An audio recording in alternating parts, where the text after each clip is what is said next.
और वो बाहर आंखें देखती है, कान सुनता है, पांव चलते हैं। ये इंद्रियों का व्यापार है। संपूर्ण इंद्रियों के व्यापार को, प्राणों के व्यापार को ज्ञान से प्रकाशित आत्मा में संयम रूप योगाग्नि में हवन करते हैं। योग माने मिलन, प्रभु के मिलन की अग्नि में हवन करते हैं। तो योगा अग्नि, ज्ञानाग्नि, संयमाग्नि, श्वास प्रश्वास, प्राणायाम अग्नि, 13-14 अग्नियों का उल्लेख है। यहाँ कहीं आग नहीं जलती।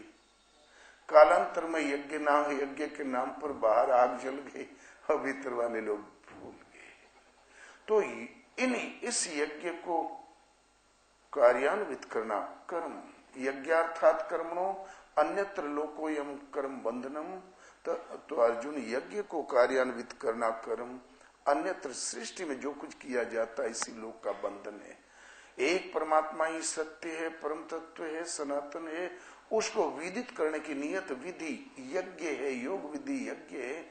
और इस विधि को आचरण में ढालना कर्म कहलाता है। एक निश्चित है विधि, इसलिए नियत कर्म कहलाता है। उस परमात्मा के लिए इसलिए तदर्थ कर्म।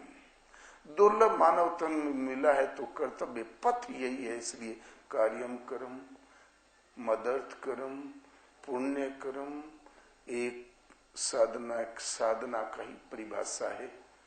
तो पहले ये समझना आवश्यक है अर्जुन की कर्म किस प्रकार। समझ लेने के बाद स्वल्प अभ्यास पार लग गया, उस पुरुष का कभी विनाश नहीं होता। अगले जन्म में जहां साधन छूटता है वहीं से आरंभ करेगा और अगले जन्म में श्रीमान कुल में जन्म लेगा।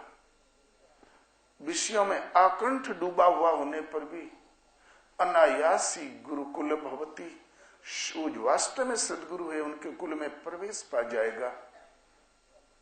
भगवान बुद्ध के सामने जाल बिछा हुआ था ऐश्वर्य का, तिनके की तरह फेंक के चल गए, पा भी गए।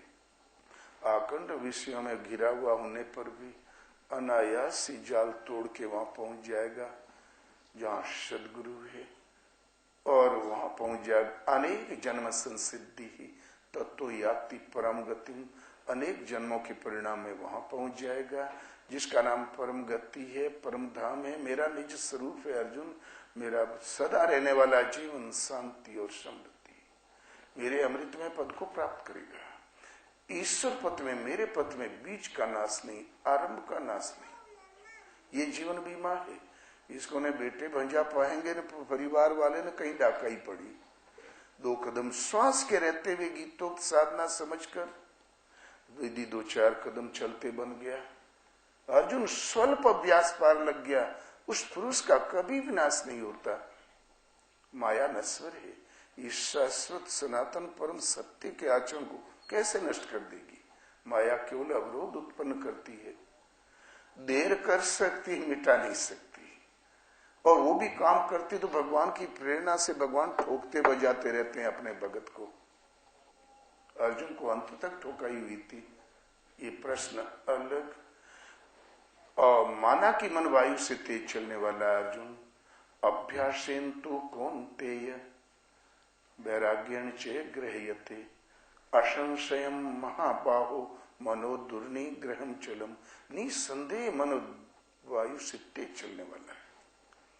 ये इसका रुकना असंभव प्रतीत होता है, लेकिन अभ्यास और वैराग्य के द्वारा भली प्रकार स्थिर हो जाता है। चित्त को रोकने के लिए जो प्रयत्न किया जाता है अभ्यास से, और बाहर से आने वाले संग दोष से जो आघात है प्रकृति के, उनको रोकने का नाम वैराग्य है। देखी सुनी विषय वस्तुओं में राग का त्याग, लगाव का त्याग वैराग्य कहलाता है।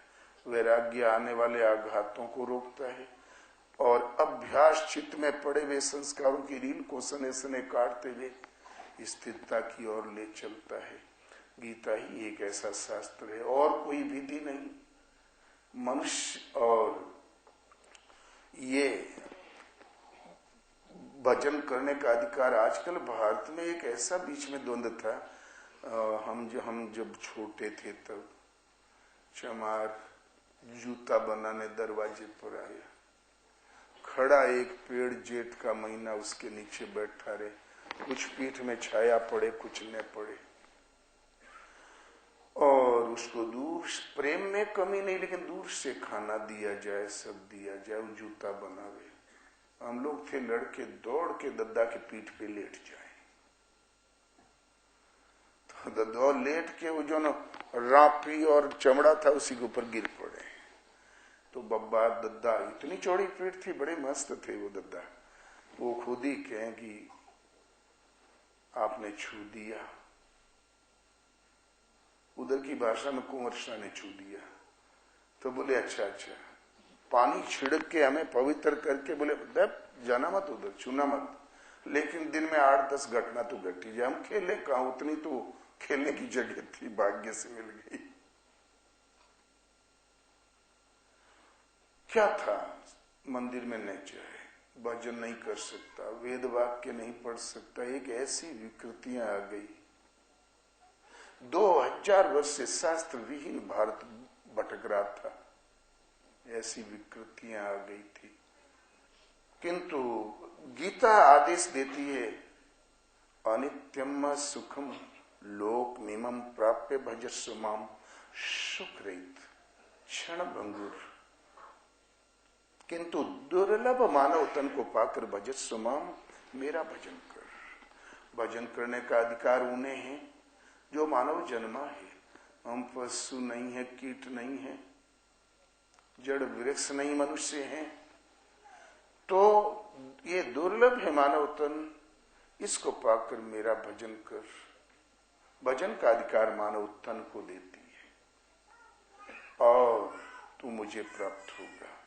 और दूसरा, अब इस सृष्टि में आदि शास्त्र गीता मनुष्य बाद में जन्मा, प्रसारण पूर्व हुआ, इसलिए आप मनुज कहलाते हो।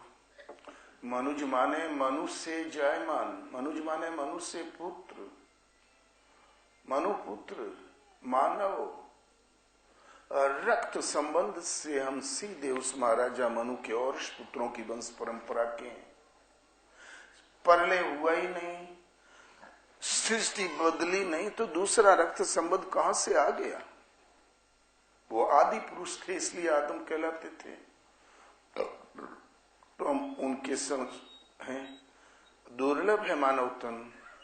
अब आपका तन ये ध्रुव प्रदेश में हुआ हो, ऑस्ट्रेलिया, यूरोप में, पृथ्वी के गोले में, अरब में, भारत में, कहीं भी हुआ हो, गीता उन्हें धर्म का अधिकार देती है जिन्हें मानव तन उपलब्ध है। अत्यंत दुराचारी सदाचारी में कोई भेद ही नहीं है, और किसी प्रकार का मनुष्य में दरार डाल सके ऐसा कुछ भी नहीं है गीता में। गीता के अनुसार भजन करने का अधिकार मानव तन को, गीता के अनुसार सब अंधे।